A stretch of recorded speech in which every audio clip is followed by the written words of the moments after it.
Good morning, students. So today we are discussing about BEd third semester Pedagogy of Social Sciences, Unit 2, and the question is meaning, nature and scope of economics. అర్థశాస్త్రం యొక్క అర్థము, స్వభావము మరియు పరిధిని గురించి మనం తెలుసుకుందాం.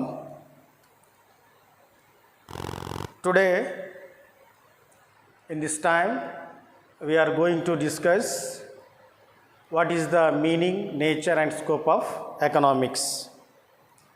So, economics is a social science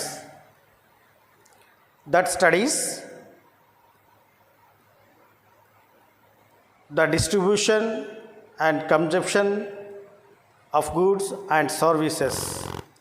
Economics explains how people interact within markets to get what they want or accomplish certain goods. So మరి అర్థశాస్త్రము అనేటువంటిది ఒక సామాజిక శాస్త్రంగా మనం చెప్పుకోవచ్చు.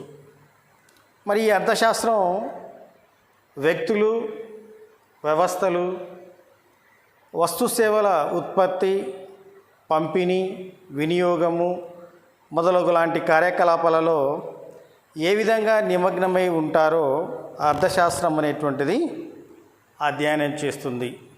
అంటే మానవుడు పరిమితమైనటువంటి వనరులతో అపరిమితమైనటువంటి కోరికలను తీర్చుకోవడంలో నిరంతరం కొనసాగించేటువంటి ప్రయత్నాలను అర్థశాస్త్రం ఒక క్రమ పద్ధతిలో అధ్యయనం చేస్తుంది.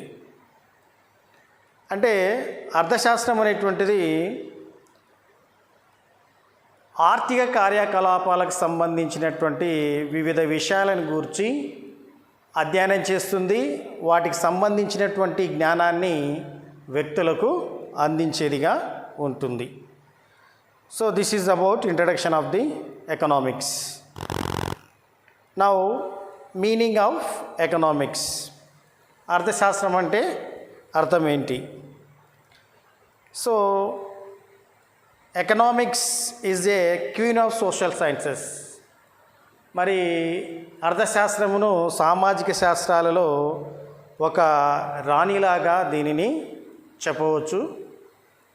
అంటే అర్థశాస్త్రం అనేటువంటిది సామాజిక శాస్త్రాలలో మరి ఆర్థిక కార్యకలాపాలను గురించి తెలియజేస్తుంది కాబట్టి దీనిని క్వీన్ ఆఫ్ సోషల్ సైన్సెస్ అని కూడా అంటారు. సో అర్థశాస్త్రంను ఆంగ్లంలో మనం ఎకనామిక్స్ అని అంటాం. ఈ పదం ఓకియో అండ్ నోమస్ అనేటువంటి రెండు గ్రీకు పదాల నుంచి ఉద్భవించింది. మరి గ్రీకు పదాలలో ఉన్నటువంటి ఓకియో అనగా ఏంటంటే ఇల్లు అని అర్థం, మరి నోమస్ అనగా నిర్వహణ అని అర్థం. అర్థశాస్త్రం అంటే మొత్తం మీద మరి మనం ఏమని చెప్పొచ్చు అంటే గృహ ఆర్థిక కార్యకలాపాలలో నిర్వహణ అని అర్థంగా మనం చెప్పుకోవచ్చు. సో అందుకనే ఎకనామిక్స్ అనేటువంటిది మన దైనందిన జీవితంలో ఒక భాగంగా ఉంది. So the term economics comes from the Greek term ఓకియో అండ్ నోమస్. ఓకియో means house and nomos means custom or law. Hence the term okionomos means rules or laws of household or household management. గృహ నిర్వహణ శాస్త్రంగా కూడా దీనిని చెప్పుకోవచ్చు. మరి ఇదే విషయాన్ని ద ఫాదర్ ఆఫ్ ఎకనామిక్స్, అర్థశాస్త్ర పితామహుడైనటువంటి యాడమ్ స్మిత్ తను రాసినటువంటి గ్రంథంలో 1776లో an essay into the nature and causes of wealth of nations అనేటువంటి గ్రంథాన్ని రాయడం జరిగింది. అంటే దేశాల సంపద, స్వభావము, కారణాల పరిశోధన, దేశాల సంపద లేదా రాజ్యాల సంపద అని కూడా చెప్పుకోవచ్చు. సో ఎప్పుడైతే మరి ఈ 1776లో యాడమ్ స్మిత్ ఈ గ్రంథాన్ని రాశాడో మరి అప్పటికి మరి అర్థశాస్త్రానికి ఒక ప్రత్యేక హోదా అనేటువంటిది లభించింది, ఒక ప్రత్యేక శాస్త్రంగా అది రూపొందించబడింది. అయితే మరి ఈ అర్థశాస్త్రానికి కొన్ని నిర్వచనాలు ఉన్నాయి. మరి ఆ నిర్వచనాలు కూడా చాలా ఇంపార్టెంట్. యాక్చువల్గా ఈ నిర్వచనాలను బట్టే ఈ అర్థశాస్త్రానికి అంత ప్రత్యేక హోదా లేదా ప్రత్యేకత అనేటువంటిది సంతరించిందిగా మనం చెప్పుకోవచ్చు. అటువంటి నిర్వచనాలలో మనం ఇప్పటిదాకా చెప్పుకున్నటువంటి wealth of nations given by Adam Smith. So ఈయన రాసినటువంటి గ్రంథాన్ని మనం చెప్పాం కదా, an essay into the nature and causes of wealth of nations. So this is the first definition of economics. And second one, welfare definition. So this definition was given by Marshall. And third definition is given by Robbins. So the definition is scarcity definition. So in 1932, an essay into the nature and significance of economic science. So Lionel Robbins ఇచ్చినటువంటి నిర్వచనం 1932లో ఆయన రాసినటువంటి గ్రంథం an essay into the nature and significance of economic science. And last one is growth definition by Paul Samuelson. వృద్ధి నిర్వచనం. ఈ వృద్ధి నిర్వచనాన్ని పాల్ షాముల్సన్ ఇచ్చాడు. అదేవిధంగా స్కేర్సిటీ డెఫినేషన్ అంటే కొరత నిర్వచనం రాబిన్స్ ఇచ్చాడు. సో ఇవి అర్థశాస్త్రానికి సంబంధించినటువంటి 4 నిర్వచనాలు. ఇకపోతే nature and scope of economics, అర్థశాస్త్రం యొక్క స్వభావం మరియు పరిధిని మనం గమనించినట్లయితే అర్థశాస్త్రం అనేటువంటిది సమాజంలోని మానవుని యొక్క ఆర్థిక కార్యకలాపాలను గురించి తెలియజేస్తుంది. సో మానవుడు ఉదయం లేచినప్పటి నుంచి రాత్రి పడుకోబోయే ముందు వరకు కూడా అనేక ఆర్థిక కార్యకలాపాలలో నిమగ్నమై ఉంటాడు. అటువంటి ఆర్థిక విషయాల గురించి అర్థశాస్త్రం అనేటువంటిది తెలియజేస్తుంది. ఇక రెండవ విషయానికి వచ్చినట్లయితే ఇది వినియోగదారుని ప్రవర్తనను తెలియజేస్తుంది. The economics deals the behaviour of consumer. Next one, economics అనేటువంటిది డిమాండ్ సప్లైల వంటి విషయాలను గురించి కూడా చర్చిస్తుంది. Economics discussing about demand and supply. Next, ఉత్పత్తి కారకాల ఉపయోగాన్ని గురించి కూడా ఇది వివరిస్తుంది.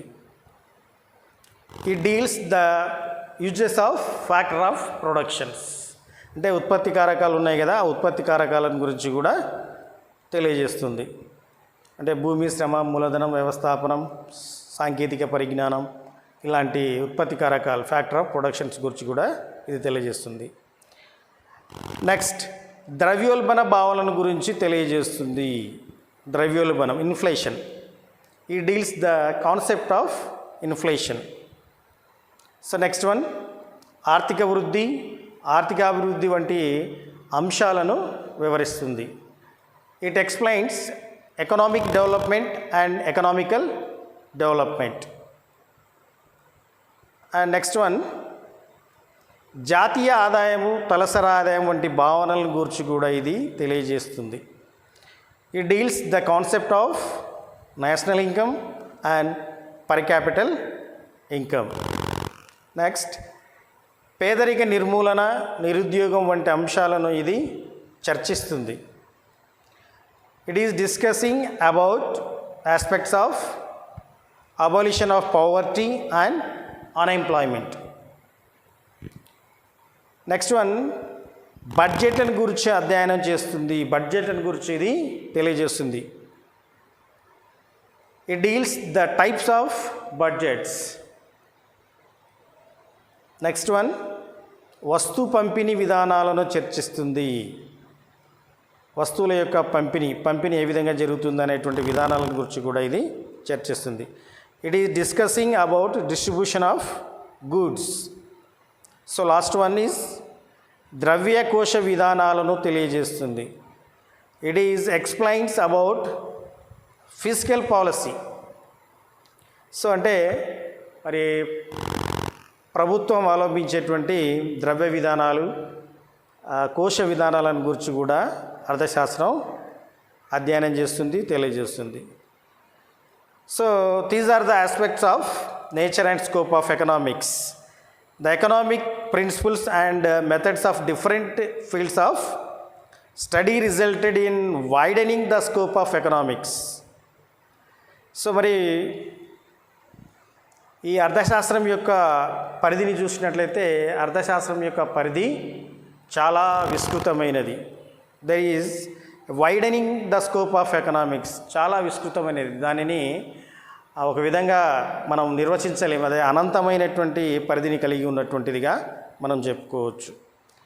So this is the about meaning, nature and scope of economics. Thank you.